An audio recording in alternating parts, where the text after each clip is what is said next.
नमस्कार, मैं डॉक्टर प्रवीण पाठक, अतिथि शिक्षक इतिहास विभाग, पंडित सुंदरलाल शर्मा, मुक्त विश्वविद्यालय छत्तीसगढ़ बिलासपुर।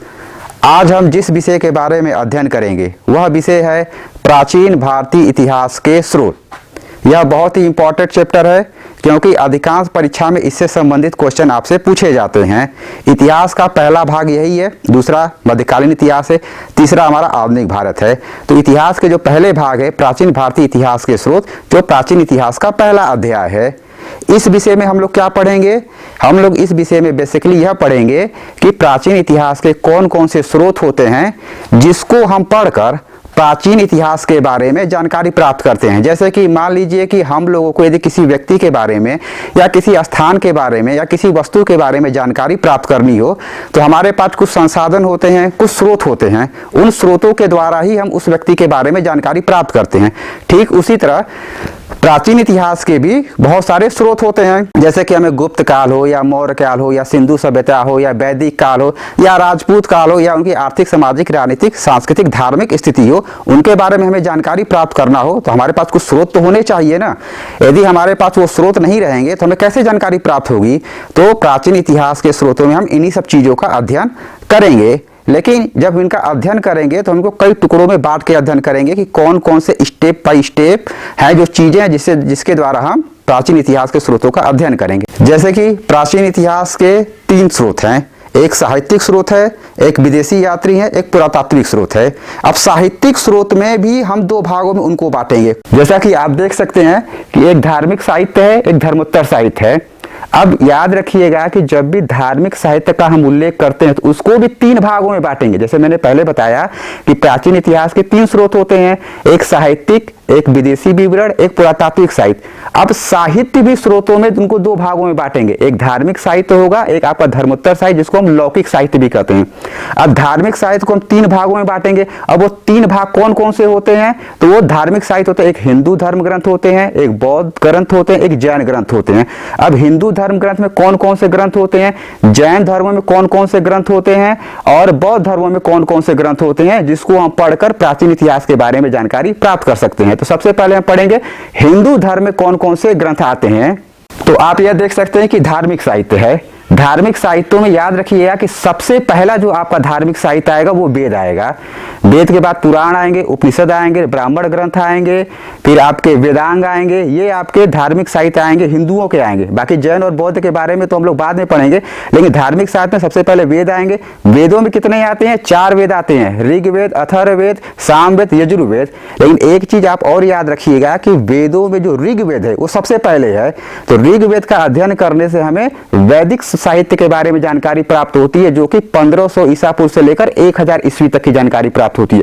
लेकिन जब हमें 1000 ईसा पूर्व से लेकर 500 ईसा पूर्व की जब जानकारी हमें प्राप्त करनी होती है तो हमें उसमें अथर्ववेद, यजुर्वेद, सामवेद, ये हमारे 3 ग्रंथ आते हैं। तो इस चीज का बेसिकली आप याद रखिएगा। तो सबसे पहले आपके आएंगे वेद, इसमें आपके 4 वेद होते हैं, ऋग्वेद, सामवेद, यजुर्वेद, अथर्ववेद होते हैं।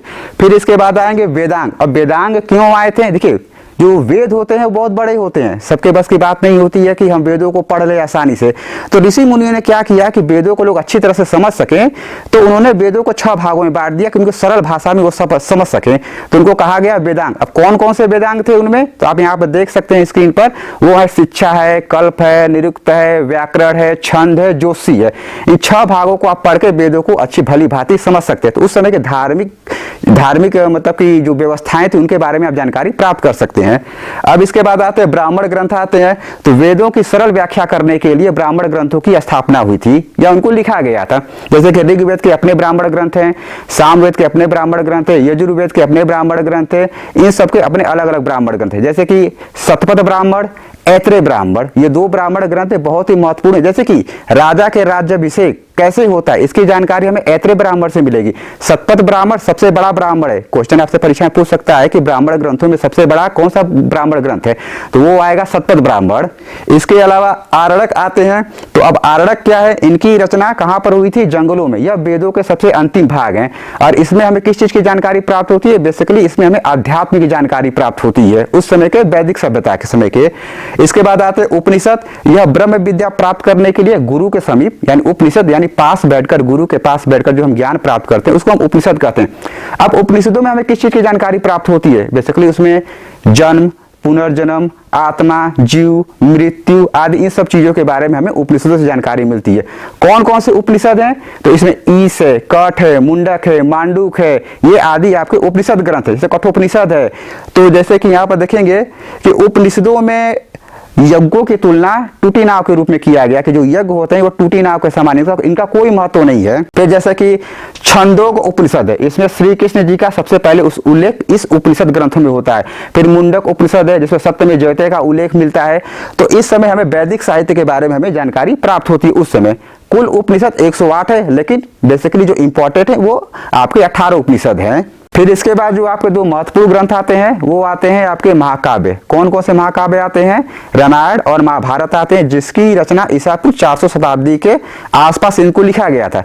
रामायण में हमें भगवान राम, सीता और बाकी जो पात्र उनके बारे में जानकारी मिलती है। खास तौर पर रामायण कालीन सामाजिक, आर्थिक, धार्मिक, राजनीतिक, सांस्कृतिक साहित्य के बारे में जानकारी प्राप्त होती है। इसके अलावा महाभारत में हमें, जिसकी रचना वेद व्यास जी ने किया था, इसमें कुल आपके मूल श्लोक हैं 8800, लेकिन बाद में इनकी जो कुल संख्या 1 लाख हो गई, इसलिए इसमें कुल 18 पर्व हैं इन वेदों में। इसके अलावा श्री भागवत गीता आती है जो महाभारत का ही एक प्रकार से भाग है।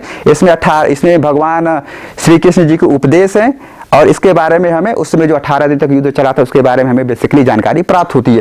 तो ये आपके महाकाव्य काल है जो उस समय के हमें आर्थिक, सामाजिक, राजनीतिक स्थिति के बारे में जानकारी प्राप्त होती है। अब आते हैं पुराणों पर। ये आपके पुराण है जिसको हम पंचम वेद कहते हैं। इसके लेखक कौन थे? ऋषि रोमहर्ष ऋषि थे और इसके पुत्र उग्रश्रवा थे जो पुराणों के संकलनकर्ता माने जाते हैं। कुल 18 पुराण है, जो महत्वपूर्ण 18 पुराण है। इसमें से मत्स्य पुराण है, विष्णु पुराण है और आपका एक वायु पुराण है। तो मत्स्य पुराण में सातवाहन वंश के बारे में जानकारी प्राप्त होती है, जैसे कि सीमुख है, गौतमी पुत्र वशिष्ठ पुत्र पुलमावी है। इसके अलावा विष्णु पुराण में हमें मौर्य वंश की जानकारी प्राप्त होती है, चंद्रगुप्त मौर्य, अशोक, बिंदुसार, इनके बारे में जानकारी प्राप्त होती है। इसके अलावा आपके वायु पुराण आते हैं। तो वायु पुराण में हमें गुप्त वंश की उत्पत्ति, गुप्तों की कौन सी जाति थी, स्कंदगुप्त, कुमारगुप्त, पुरुगुप्त, बुद्धगुप्त, समुद्रगुप्त, चंद्रगुप्त द्वितीय आदि इनके बारे में जानकारी हमें इनसे प्राप्त होती है।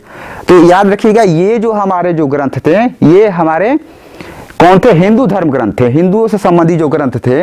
अब इसके अलावा आते हैं बौद्ध साहित्य। तो कौन कौन से बौद्ध साहित्य थे जिनको पढ़ के हमें उस समय की जानकारी प्राप्त होती है? तो बौद्ध साहित्यों में जो सबसे पहले आते हैं मूलतः जातक आते हैं, त्रिपिटक आते हैं, पाली आते हैं और संस्कृत ग्रंथ आते हैं।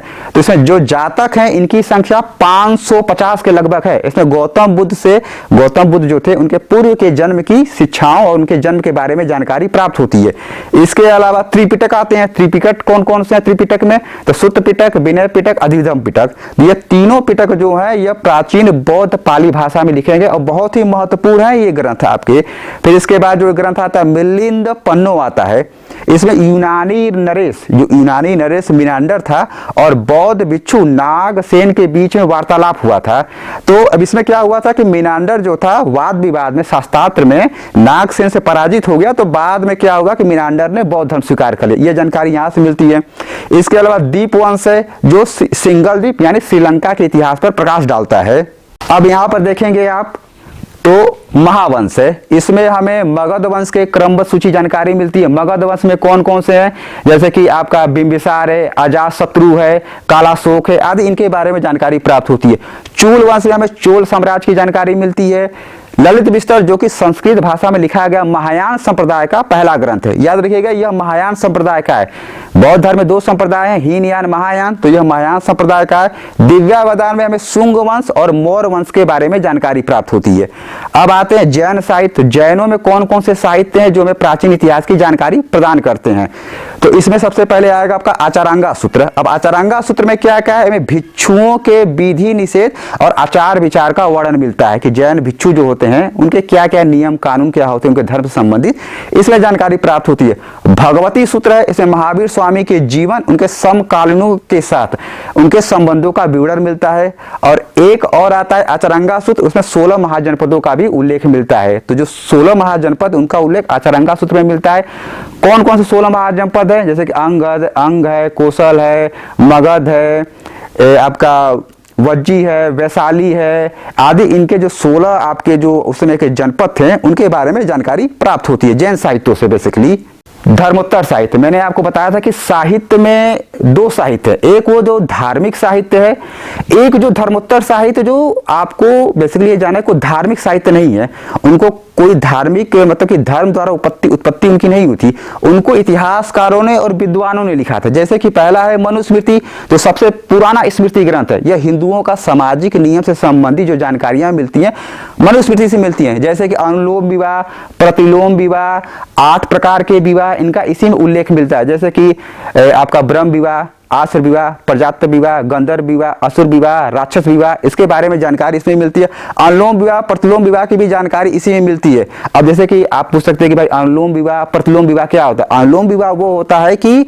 लड़का ऊंची जाति का हो, यानी लड़का यदि ब्राह्मण है, लड़की यदि क्षत्रिय, जैसे कि हिंदू में 4 वर्ण होते हैं, ब्राह्मण, क्षत्रिय, वैश्य, शूद्र, यदि लड़का ब्राह्मण है, लड़की क्षत्रिय, तो इसको हम अनुलोम विवाह कहेंगे।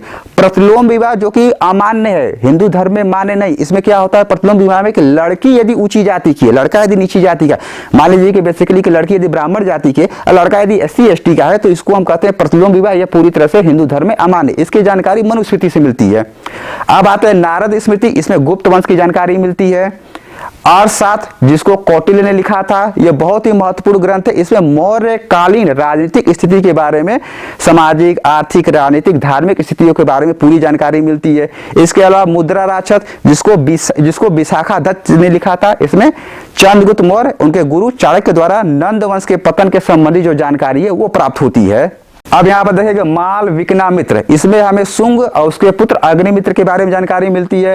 हर्षचरित, इसे हर्षचरित को में इसे बाण भट्ट ने लिखा था, इसमें हर्ष के जीवन काल से संबंधित जानकारी मिलती है। इसके अलावा स्वप्नवास दत्ता है जिसको भास ने लिखा था, इसमें उदयन और चंद्र प्रबोध के संबंधों का उल्लेख मिलता है। फिर रात तंगड़ी है जिसको कल्लर ने लिखा था, जो कश्मीर का इतिहास की जानकारी इसमें हमें मिलती है।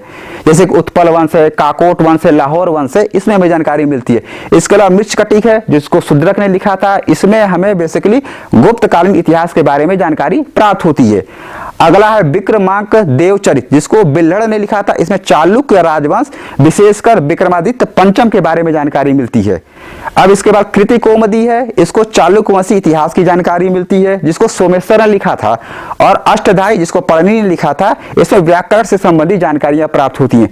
देखिए ये जितनी भी किताबें हैं ये बहुत ही इंपॉर्टेंट है, किसी भी कंपटीशन, किसी भी परीक्षा में आप बैठेंगे आपसे इससे संबंधित क्वेश्चन पूछे जाते हैं। क्वेश्चन क्या पूछा जाएगा कि रात तंगड़ी किसने लिखा था, स्वप्नवास दत्ता किसने लिखा था, हर्षचरित किसने लिखा था, इंडिका किसने लिखा था आदि, ये सब जानकारियां इस पुस्तक से मिलती हैं। तो हम पढ़ेंगे पहले विदेशी यात्रियों के बारे में। अब विदेशी यात्रियों में कौन कौन से यात्री थे, तो पहला हेरोडोटस था। तो याद रखिएगा हेरोडोटस था, वो कभी भारत आया नहीं और भारत के बारे में दूर बैठे उसने जो सुना उसके बारे में उसने लिखा। तो उसने ईरान और फारस के आपसी संबंधों का उसने वर्णन किया हुआ है। फिर मेगास्थनीज है जो चंद्रगुप्त मौर्य के दरबार में आया था, यह सेल्यूकस निकेटर का राजदूत था और इसने यहाँ के नगर प्रशासन, कृषि, यहाँ की राजनीतिक व्यवस्था, पाटलिपुत्र के बारे में, यहाँ के जातियों के बारे में बाकायदे इसने अपने ग्रंथ में उल्लेख किया है। और जो मेगास्थनीज जो इंडिका है वह पूर्ण रूप से प्राप्त नहीं होती है, इसका कहीं कहीं उल्लेख उस समकालीन जो उसमें के इतिहासकार थे जैसे जस्टिन है, प्लिनी है आदि, इन्होंने अपने ग्रंथों में इसका उल्लेख किया हुआ है। इसके अलावा आपका डायमेकस है जो सीरियाई नरेश अंतियोकस के समय भारत आया था, किसके समय में, बिंदुसार के दरबार में। इसके अलावा आपका डायोनिसियस है मिस्र नरेश टालमी फिलाडेल्फस का यह राजदूत था, यह बिंदुसार के दरबार में आया था।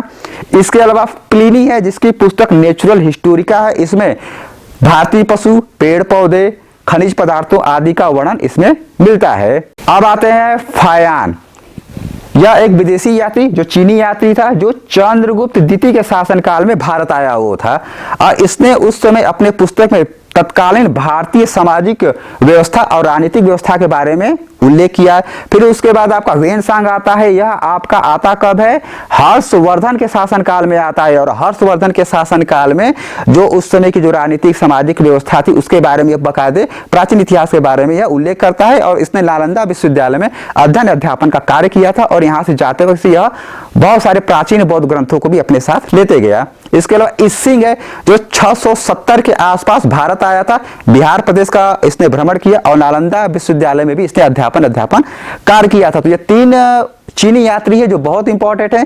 पहला फायान है जो 399 से 415 ईस्वी तक भारत में रहा। फिर वेनसांग जो 629 से 644 तक आसपास भारत में रहा। फिर इसिंग जो 670 के आसपास भारत में आया था। तो ये 3 यात्री, इनको याद रखिएगा आप लोग। अब आते हैं पुरातात्विक स्रोत। तो हमारे कौन कौन से पुरातात्विक स्रोत हैं जिससे कि हमें प्राचीन इतिहास के बारे में हमें महत्वपूर्ण जानकारियां प्राप्त होती है। ये वो जानकारी है जिससे कि प्राचीन इतिहास का निर्माण होता है, खासतौर पर पुरातात्विक स्रोतों के माध्यम से। तो खुदाई के दौरान वे पुरानी वस्तुएं जिनके इतिहास का निर्माण करने में सहायता मिलती है। इसके अलावा पुरातात्विक स्रोत कौन कौन से हैं, जैसे कि अभिलेख है, मुद्रा है, स्मारक आदि प्रमुख है। जॉन कनिंघम को भारतीय पुरातत्व का पिता या उनका जनक कहा जाता है। तो इनमें से कौन कौन से पुरातात्विक स्रोत आएंगे? पहला अभिलेख आ जाएगा, मुद्रा आ जाएगा, स्मारक आ जाएंगे। तो इसमें से जो हमारे जो प्रमुख अभिलेख आएंगे, एक तो आपका आएगा जूनागढ़ अभिलेख, तो जो शक शासक रुद्र दमन प्रथम का अभिलेख है जो संस्कृत भाषा में लिखा गया है। इसके अलावा एरड़ का अभिलेख आएगा जो भानुगुप्त द्वारा जारी किया गया था। यह एरड़ का ही एक अभिलेख है जो प्रमुख, जिसमें सती प्रथा की सर्वप्रथम जानकारी प्राप्त होती है। इसके अलावा एहोल अभिलेख है, इसमें बादामी के चालुक्य पुलकेशिन का है जिसमें उसके मंत्री रवि कीर्ति द्वारा तैयार किया गया था। इसके अलावा हाथी गुफा अभिलेख है, यह कलिंग शासक खारवेल के समय का है जो उदयगिरी खंडगिरी पर खुदा हुआ है। यह उसके समय की जानकारी बता, खारवेल के बारे में जानकारी हमें हाथी गुफा अभिलेख से प्राप्त होता है। इसके अलावा इलाहाबाद अभिलेख जो समुद्रगुप्त का है, मूल रूप से यह अभिलेख सम्राट अशोक का है, लेकिन बाद पर इस पर हरिसेन द्वारा समुद्रगुप्त की उपलब्धियों का उल्लेख किया गया था। आगे चलकर मुगल शासक जहांगीर ने भी इस पर अपना संदेश खुदवाया था। तो ये आपके प्रमुख अभिलेख हैं, जैसे कि जूनागढ़, एरड़, एहोल, हाथी गुफा, इलाहाबाद अभिलेख है। ये परीक्षा में अक्सर पूछे जाते हैं। अब अशोक के अभिलेख की बात करेंगे तो मैंने आपको पहले ही बताया था कि अशोक के बहुत सारे जैसे अभिलेख हैं, सबाजगढ़ी है, मानसेरा है, धौली है, जौगढ़ है, एरुगुंडी है, मास्की है, गुजरा है, ब्रह्मगिरी है, लौरिया अर्राज है, लौरिया नंदगढ़ है, रामपुरवा है। ये सारे बहुत सारे अशोक के अभिलेख है जिससे हमें अशोक के धम्म नीति के बारे में, उसके धर्म प्रचार के बारे में पूरी जानकारी प्राप्त होती है। अब जैसे कि मैंने आपको बताया था कि मास्की और गुजरा अभिलेख, यह दोनों अभिलेख सम्राट अशोक के, जिसमें अशोक के प्रियदर्शी और अशोक के नाम का उल्लेख मिलता है। इसके अलावा भाऊ और रूमंदेई का अभिलेख जो है यह भी अशोक के समय का है, जिसमें अशोक के बौद्ध धर्म के प्रति आस्था के बारे में पता चलता है कि अशोक बौद्ध धर्म को मानने वाला था। इसके अलावा रूपनाथ अभिलेख है, तो इस अभिलेख में अशोक के शैव धर्म के प्रति आस्था के बारे में पता चलता है। पर्सिपोलिस, नक्शे रुस्तम, इस अभिलेख में भारत और ईरान के संबंधों के बारे में जानकारी प्राप्त होती है। इसके अलावा बोगज कोई जो एशिया माइनर में है, यह 1400 ईसा पूर्व के आसपास इसका उल्लेख मिलता है। इस अभिलेख में इंद्र, वरुण, मित्र, नासे नामक 4 देवताओं का उल्लेख मिलता है। तो यह हो गए आपके सभी अभिलेख।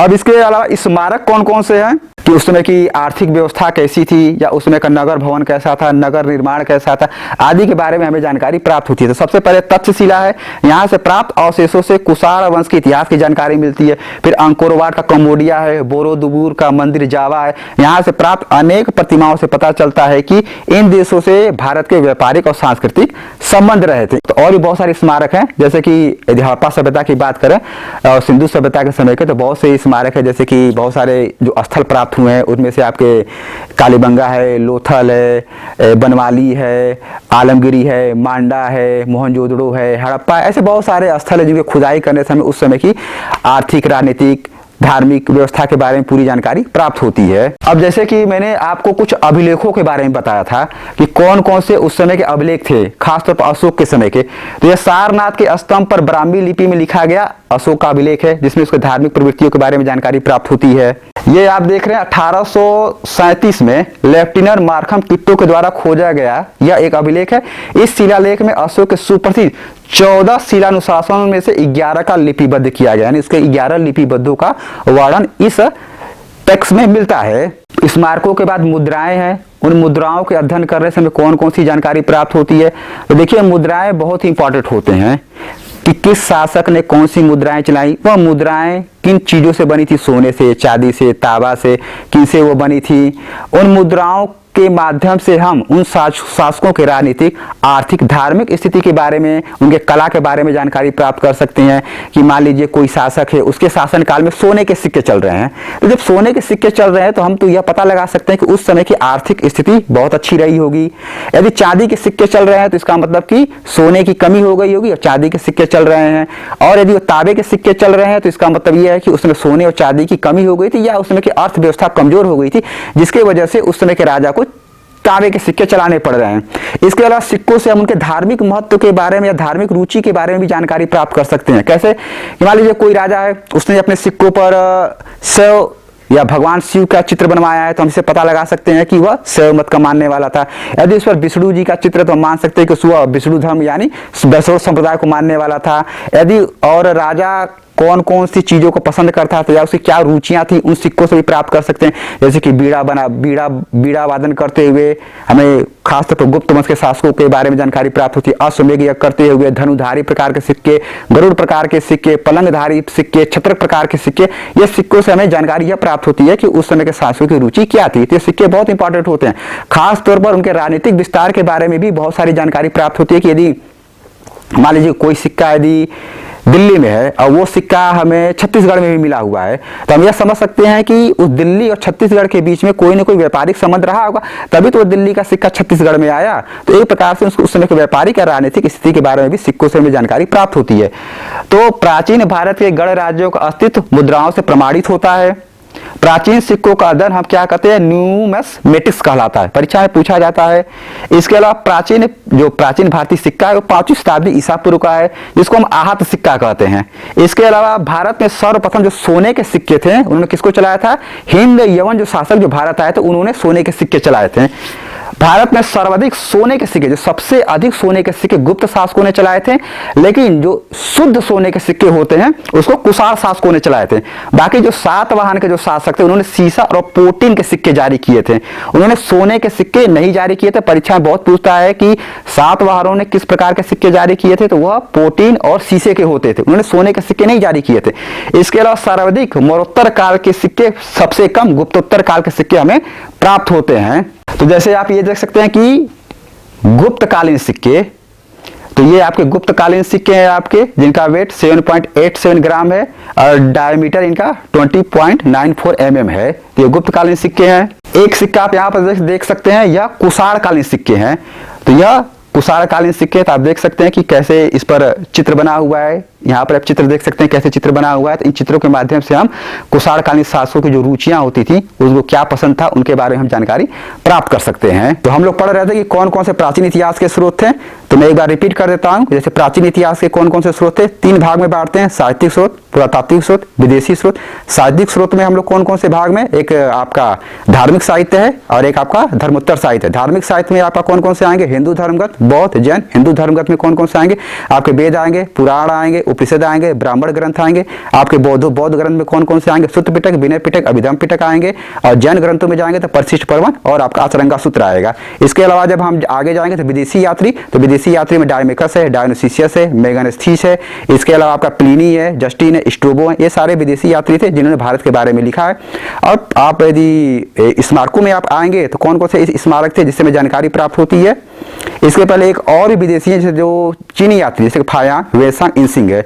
और हम यदि स्मारकों की बात करेंगे तो सिंधु सभ्यता में आपके कालीबंगा है, लोथल है, हड़प्पा है, आलमगिरी है, मांडा, सुतका गेंडर, सुतका कुह है, बालाकोट है, जुनेडेद्रो आदि बहुत सारे आपके स्थल हैं उस समय के। इसके अलावा सारनाथ भी है, तक्षशिला भी है। इससे हमें बहुत सारी जानकारी मिलती है, खुदाई करने पर जानकारी प्राप्त होती है।